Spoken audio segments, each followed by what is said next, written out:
नमस्कार, मैं आपकी दोस्त वंदना। आपका वाणी चैनल पर स्वागत है। यह मेरा एक प्रयास है आप सबको साहित्य से जोड़ने की और इस कथानक के परिदृश्य में आप सबको पहुंचाने की। इसके लिए आप हमसे जुड़िए और हमारे चैनल को लाइक शेयर सब्सक्राइब करें। फिर आज हम शुरू करते हैं प्रेमचंद जी का उपन्यास गोदान। अब वो सर्वथा अपंग है, पुलिस की सारी शक्ति हाथ में रहते हुए अपंग है। बल प्रयोग उनका अंतिम शस्त्र था। वह शस्त्र उनके हाथ से निकल चुका था। रुद्रपाल बालिक है, सरोज बालिक है और रुद्रपाल अपनी रियासत का मालिक है। उनका उस पर कोई दबाव नहीं। आह, अगर जानते हैं यह लौंडा यूँ विद्रोह करेगा तो इस रियासत के लिए लड़ते ही क्यों। इस मुकदमेबाजी के पीछे 2-2.5 लाख बिगड़ गए, जीवन ही नष्ट हो गया। अब तो इनकी लाज इसी तरह बचेगी कि इस लौंडे की खुशामद करते रहें। उन्होंने जरा बाधा दी और इज्जत धूल में मिले। वह जीवन का बलिदान करके भी अब स्वामी नहीं है। ओह, सारा जीवन नष्ट हो गया, सारा जीवन। रुद्रपाल चला गया था। राय साहब ने कार मंगवाई और मेहता से मिलने चले। मेहता अगर चाहें तो मालती को समझा सकते हैं। सरोज भी उनकी अवहेलना ना करेगी। अगर 10-20 हज़ार रुपये बल खाने से भी रुक जाए तो वह देने को तैयार थे। उन्हें उस स्वार्थ के नशे में यह बिल्कुल ख्याल न रहा कि वह मेहता के पास ऐसा प्रस्ताव लेकर जा रहे हैं जिस पर मेहता की हमदर्दी कभी उनके साथ न होगी। मेहता ने सारा वृत्तांत सुनकर उन्हें बनाना शुरू किया। गंभीर मुंह बनाकर बोले, यह तो आपकी प्रतिष्ठा का सवाल है। राय साहब भाप न सके, उछल कर बोले, जी हाँ, केवल प्रतिष्ठा का। राजा सूर्य प्रताप सिंह को तो आप जानते हैं। मैंने उनकी लड़की को भी देखा है। सरोज उसके पाँव की धूल भी नहीं है, मगर इस लौंडे की अक्ल पर पत्थर पड़ गया है। तो मारिए गोली, आपको क्या करना है, पछताएगा। ओह, यही तो नहीं देखा जाता मेहता जी। मिलती हुई प्रतिष्ठा नहीं छोड़ी जाती। मैं इस प्रतिष्ठा पर अपनी आधी रियासत कुर्बान करने को तैयार हूँ। आप मालती देवी को समझा दें तो काम बन जाए।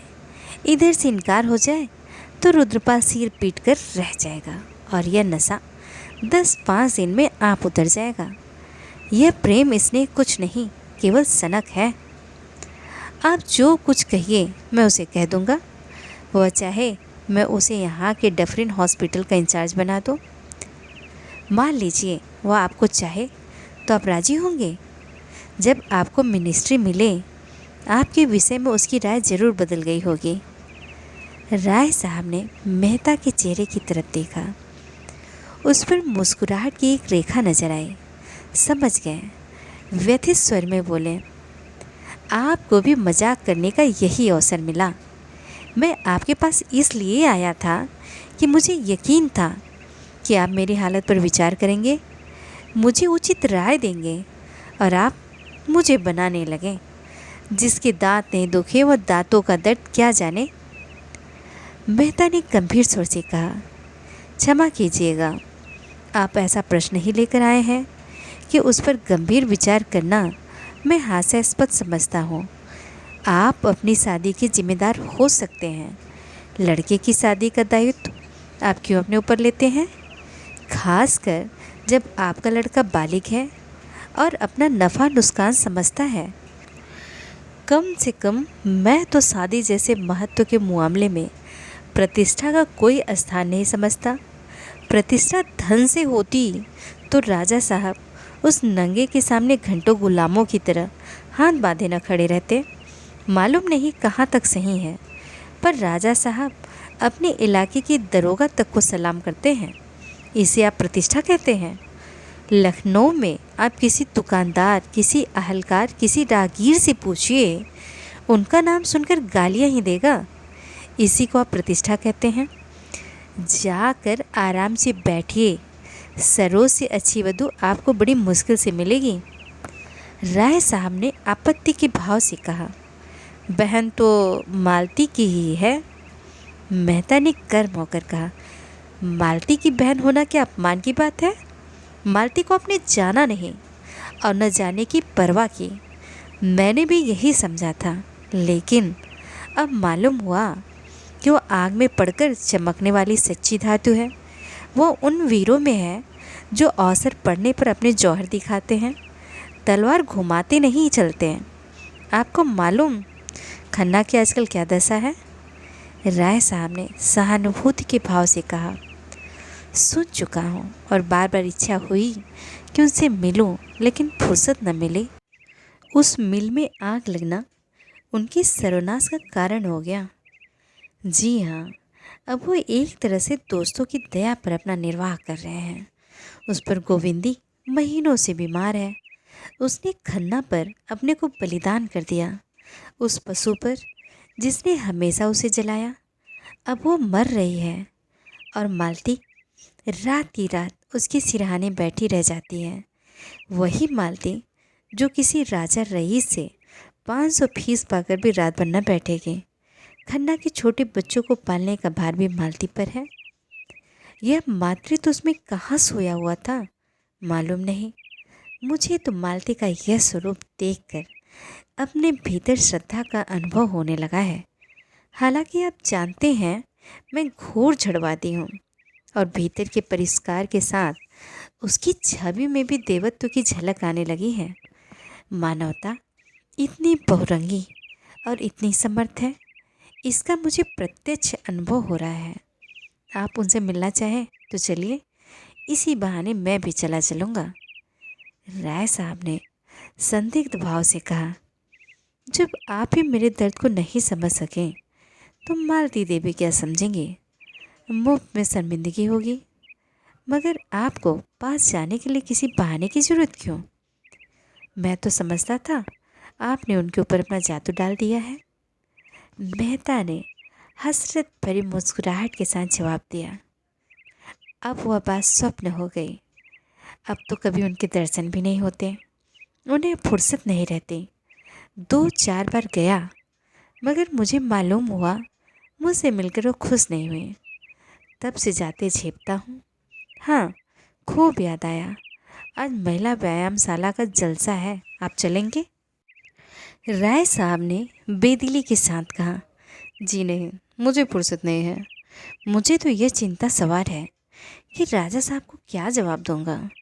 मैं उन्हें वचन दे चुका हूँ। यह कहते हुए वो उठ खड़े हुए और गति से द्वार की ओर चले। जिस गुत्थी को सुलझाने आए थे वह और जटिल हो गई। अंधकार और भी असूझ हो गया। मेहता ने कार तक आकर उन्हें विदा किया। राय साहब सीधे बंगले पर आए और दैनिक पत्र उठाया था कि मिस्टर तनखा का कार्ड मिला।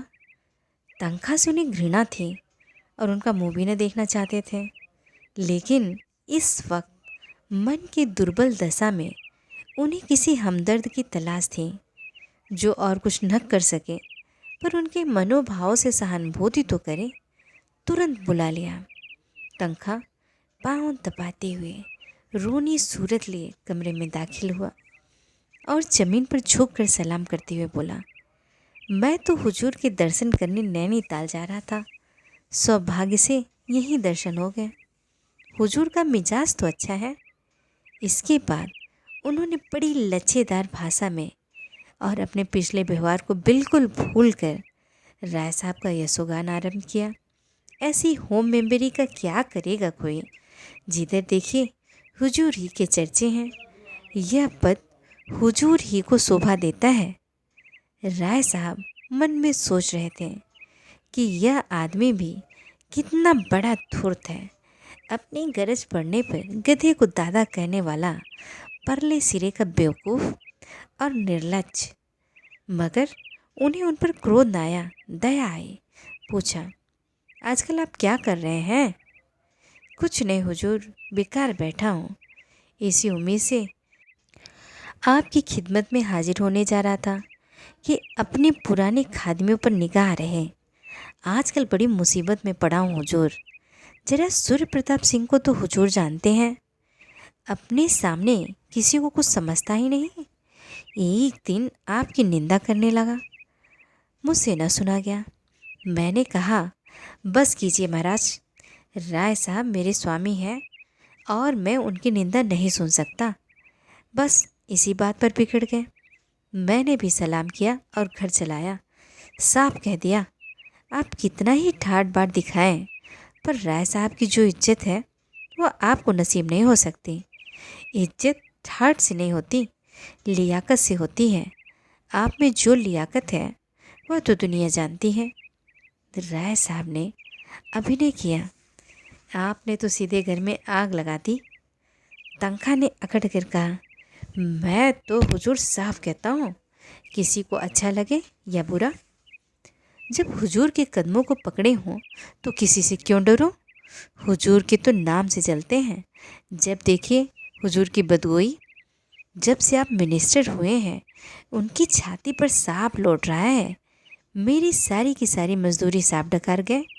देना तो जानते नहीं हुजूर। असामियों पर इतना अत्याचार करते हैं कि कुछ न पूछिए, किसी की आबरू सलामत नहीं। दिन दहाड़े औरतों को कार की आवाज़ आई और राजा सूर्य प्रताप सिंह उतरे। राय साहब ने कमरे से निकलकर उनका स्वागत किया और इस सम्मान के बोझ से नत होकर बोले, मैं तो आपकी सेवा में आने वाला ही था। यह पहला अवसर था कि राजा सूर्य प्रताप सिंह ने इस घर को अपने चरणों से पवित्र किया। यह सौभाग्य मिस्टर तंखा भीगी पिल्ली बने बैठे हुए थे। राजा साहब यहाँ? क्या इधर इन दोनों महोदयों में दोस्ती हो गई है? उन्होंने राय साहब के इस याग्नि को उत्तेजित करके अपना हाथ सेकना चाहा था, मगर नहीं। राजा साहब यहाँ मिलने के लिए भले ही आ गए हों, मगर दिलों में जो जलन है वह तो कुम्हार के आवे की तरह इस ऊपर की लेप थोप में बुझने वाली नहीं। राजा साहब ने सिगार जलाते हुए तंखा की ओर कठोर आंखों से देखकर कहा, तुमने तो सूरत ही नहीं दिखाई मिस्टर तंखा। मुझसे उस दावत के सारे रुपए वसूल कर लिए और होटल वालों को एक पाई न दी। वो मेरा सिर खा रहे हैं। मैं इसे विश्वासघात समझता हूँ। मैं चाहूँ तो अभी तुम्हें पुलिस में दे सकता हूँ। यह कहते हुए उन्होंने राय साहब को संबोधित करके कहा, ऐसा बेईमान आदमी मैंने नहीं देखा राय साहब। मैं सत्य कहता हूँ, मैं कभी आपके मुकाबले में न खड़ा होता, मगर इस शैतान ने मुझे भगाया और मेरे 1 लाख रुपए बर्बाद कर दिए। बंगला खरीद लिया साहब, कार रख ली, एक वेश्या से आसनाई भी कर ली, पूरे रईस बन गए और अब दगाबाजी शुरू की है। रईसों की शान निभाने के लिए रियासत चाहिए। आपकी रियासत अपने दोस्तों की आंखों में धूल झोंकना है। राय साहब ने तंखा की ओर तिरस्कार की आंखों से देखा और बोले, आप चुप क्यों हैं मिस्टर तंखा, कुछ जवाब दीजिए। राजा साहब ने तो आपका सारा मेहनताना दबा लिया है, इसका कोई जवाब है आपके पास? अब कृपा करके यहाँ से चले जाइए और खबरदार फिर अपनी सूरत न दिखाइएगा। दो भले आदमियों में लड़ाई लगाकर अपना उल्लू सीधा करना बेपूंजी का रोजगार है, मगर इसका घाटा और नफ़ा दोनों ही जान जोखिम है, समझ लीजिए। तंखा ने ऐसा सिर गड़ाया कि फिर न उठाया। धीरे से चले गए, जैसे कोई चोर कुत्ता मालिक के अंदर जाने पर दब कर निकल जाए। जब वह चले गए तो राजा साहब ने पूछा, मेरी बुराई करता होगा? जी हाँ, मगर मैंने भी खूब बनाया। शैतान है पूरा। बाप बेटे में लड़ाई करवा दे, मियाँ बीबी में लड़ाई करवा दे, इस फन में उस्ताद है। खैर, आज बच्चा को अच्छा सबक मिल गया। इसके बाद रुद्रपाल के विवाह की बातचीत शुरू हुई। राय साहब के प्राण सूखे जा रहे थे, मानो उन पर कोई निशाना बांधा जा रहा था। कहाँ छिप जाएं, कैसे कहें कि रुद्रपाल पर उनका कोई अधिकार नहीं रहा। मगर राजा साहब को परिस्थिति का ज्ञान हो चुका था। राय साहब को अपनी तरफ से कुछ न कहना पड़ा, जान बच गई। उन्होंने पूछा, आपको इसकी क्यों कर खबर हुई? अभी अभी रुद्रपाल ने लड़की के नाम एक पत्र भेजा है, जो उसने मुझे दे दिया। आजकल के लड़कों में और कोई खूबी नज़र नहीं आती, बस स्वच्छंदता की सनक सवार है। सनक तो है ही, मगर इसकी दवा मेरे पास है। मैं उस छोकरी को ऐसा गायब कर दूं कि कहीं पता न चलेगा। 10-5 दिन में यह सनक ठंडी हो जाएगी। समझाने से कोई नतीजा नहीं। राय साहब कांप उठे। उनके मन में भी इस तरह की बात आई थी, लेकिन उन्होंने उसे आकार न लेने दिया था। संस्कार दोनों व्यक्तियों के एक से थे। गुफावासी मनुष्य दोनों ही व्यक्तियों में जीवित था। राय साहब ने उसी ऊपरी वस्त्रों से ढक दिया था। राजा साहब में वह नग्न था। अपना बड़प्पन सिद्ध करने के उस अवसर को राय साहब छोड़ न सके। जैसे लज्जित होकर बोले, लेकिन यह 20वीं सदी है, 12वीं नहीं। रुद्रपाल के ऊपर इसकी क्या प्रतिक्रिया होगी मैं नहीं कह सकता, लेकिन मानवता की दृष्टि से। राजा साहब ने बात काट कर कहा, आप मानवता लिए फिरते हैं और यह नहीं देखते कि संसार में आज भी मनुष्य की पशुता ही उसकी मानवता पर विजय पा रही है। नहीं, राष्ट्रों में लड़ाइयाँ क्यों होती हैं? पंचायतों से मामले न तय हो जाते? जब तक मनुष्य रहेगा उसकी पशुता भी रहेगी। छोटी मोटी बहस छिड़ गई और विवाद के रूप में आकर अंत में वितंडा बन गई और राजा साहब नाराज होकर चले गए। दूसरे दिन राय साहब ने भी नैनीताल को प्रस्थान किया और उसके एक दिन बाद रुद्रपाल ने सरोज के साथ इंग्लैंड की राह ली। अब उनमें पिता पुत्र का नाता न था, प्रतिद्वंदी हो गए थे। मिस्टर तनखा अब रुद्रपाल के सलाहकार और परोपकार थे। उन्होंने रुद्रपाल की तरफ से राय साहब पर हिसाब फहमी का दावा किया। राय साहब पर 10 लाख की डिग्री हो गई। उन्हें डिग्री का इतना दुख न हुआ जितना अपने अपमान का। अपमान से भी बढ़कर दुख था जीवन की संचित अभिलाषाओं के धूल में मिल जाने का। और सबसे बड़ा दुख था इस बात का कि अपने बेटे ने ही दगा दी। आज्ञाकारी पुत्र के पिता बनने का गौरव बड़ी निर्दयता के साथ उनके हाथ से छीन लिया गया था, मगर अभी शायद उनके दुख का प्याला भरा न था। जो कसर थी वह लड़की और दामाद के संबंध विच्छेद ने पूरी कर दी। साधारण हिंदू बालिकाओं की तरह मीनाक्षी भी बेज़बान थी। बाप ने जिसके साथ ब्याह कर दिया उसके साथ चली गई, लेकिन स्त्री पुरुष में प्रेम न था। दिग्विजय सिंह अयास थे, शराबी भी थे। मीनाक्षी भीतर ही भीतर कुड़ती ही रहती थी। पुस्तकों और पत्रिकाओं से मन बहलाया करते थे। दिग्विजय की अवस्था तो 30 से अधिक न थी। पढ़ा लिखा भी था, मगर बड़ा मगरूर, अपनी कुल प्रतिष्ठा की डींग मारने वाला, स्वभाव का निर्दयी और कृपण। गांव की नीच जात की बहु बेटियों पर डोरी डाला करता था। सोबत भी नीचों की थी, जिनकी खुशामदों ने उसे और भी खुशामद पसंद बना दिया था। मीनाक्षी ऐसे व्यक्ति का सम्मान दिल से न कर सकती थी। फिर पत्रों में स्त्रियों के अधिकारों की चर्चा पढ़ पढ़कर उसकी आंखें खोलने लगी थी। वह जनाना क्लब में आने जाने लगी। वहाँ कितनी ही शिक्षित ऊंची कुल की महिलाएं आती थीं। उनमें वोट और अधिकार और स्वाधीनता की नारी जागृति की खूब चर्चा होती थी, जैसे पुरुषों के विरुद्ध कोई षड्यंत्र रचा जा रहा हो। अधिकतर वही आते थे जिनकी अपने पुरुषों से न पटती थी, जो नई शिक्षा पाने के कारण पुरानी मर्यादाओं को तोड़ डालना चाहते थे। कई युवतियां ऐसी थीं जो डिग्रियां ले चुकी थीं और विवाहित जीवन को आत्मसम्मान के लिए घातक समझकर नौकरियों की तलाश में थी। उन्हीं में से एक मिस सुल्तान थी, जो विलायत से बार एट लॉ होकर आई थी और यहाँ पर्दा नशीन महिलाओं को कानूनी सलाह देने का व्यवसाय करती थी। उन्हीं की सलाह के मीनाक्षी को जरूरत न थी। मैके में वो बड़ी आराम से रह सकते थे, मगर दिग्विजय सिंह के मुख में कालिक लगाकर यहाँ से जाना चाहते थे। दिग्विजय सिंह ने उस पर उल्टा बद चलने का आक्षेप लगाया। राय साहब ने इस कला को शांत करने की भरसक बहुत चेष्टा की, पर मीनाक्षी अब पति की सूरत नहीं देखना चाहते थे। यद्यपि दिग्विजय सिंह का दावा खारिज हो चुका था और मीनाक्षी ने उस पर गुजारे की डिग्री पाई, मगर यह अपमान उसके जिगर में चुभता रहता।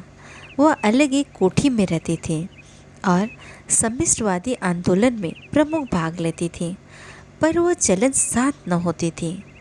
एक दिन वह क्रोध में आकर हंटर लिए दिग्विजय सिंह के बंगले पर पहुंची।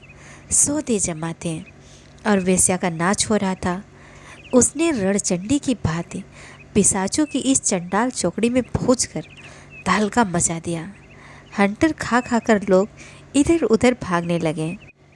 उसके तेज के सामने सौदे क्या टिकते। जब दिग्विजय सिंह अकेले रह गए तो उसने उन पर सटासट हंटर जमाने शुरू किए और इतना मारा कि कुंवर साहब बेदम हो गए। वेश्या अभी तक कोने में दुबकी खड़ी थी। अब उसका नंबर आया। मीनाक्षी हंटर तान कर जमाना ही चाहती थी कि वेश्या उसके पैरों पर गिर पड़ी और रोकर बोली, दुल्हन जी, आज आप मेरी जान बख्श दें। मैं फिर कभी यहाँ ना आऊँगी। मैं निरपराध हूँ। मीनाक्षी ने उसकी ओर घृणा से देखकर कहा, हाँ, तू निरपराध है। जानती है ना मैं कौन हूँ। चली जा, अब कभी यहाँ न आना। हम स्त्रियाँ भोग विलास की चीज़ें हैं ही, तेरा कोई दोष नहीं। वेश्या ने उसके चरणों पर सिर रखकर आवेश में कहा, परमात्मा आपको सुखी रखे। जैसा आपका नाम सुनती थी वैसा ही पाया। सुखी रहने से तुम्हारा क्या आशय है? आप जो समझे महारानी जी। नहीं, तुम बतलाओ। वेश्या के प्राण नखों में समा गए। कहाँ से कहाँ आशीर्वाद देने चली। जान बच गई थी। चुपके से अपनी राह लेनी चाहिए थी। दुआ देने की सनक सवार हुई थी। अब कैसे जान बचे? डरती डरती बोली, हुजूर का एक बाल बढ़े नाम बढ़े। मीनाक्षी मुस्कुराए, हाँ ठीक है। वह आकर अपनी कार में बैठी। हाकिम जिला के बंगले पर पहुंचकर इस कांड की सूचना दी और अपनी कोठी में चले गए। तब से स्त्री पुरुष दोनों एक दूसरे के खून के प्यासे थे। दिग्विजय सिंह रिवाल्वर लिए उसकी ताक में फिरा करते और वह भी अपनी रक्षा के लिए दो पहलवान ठाकुरों को अपने साथ लिए रहती थी। और राय साहब ने सुख का जो स्वर्ग बनाया था उसे अपनी जिंदगी में ही ध्वंस होते देख रहे थे। और अब संसार से निराश होकर उनकी आत्मा अंतर्मुखी होती जा रही थी। अब तक अभिलाषाओं से जीवन के लिए प्रेरणा मिलती रहती थी। उधर का रास्ता बंद हो जाने पर उनका मन आप ही आप भक्ति की ओर झुका, जो अभिलाषाओं से कहीं बढ़कर सत्य था। जिस नई जायदाद के आश्रय पर कर्ज लिए थे, वह जायदाद कर्ज की पुरौती किए बिना ही हाथ से निकल गई थी और वह बोझ सिर पर लदा हुआ था। मिनिस्ट्री से जरूर अच्छी रकम मिलती थी, मगर वह सारी की सारी उस मर्यादा का पालन करने में उड़ जाती थी। और राय साहब को अपना राजसी ठाट निभाने के लिए वही असामियों पर इजाफा और बेदखली और नजराना करना और लेना पड़ता था, जिससे वो उन्हें घृणा थी। वह प्रजा को कष्ट न देना चाहते थे।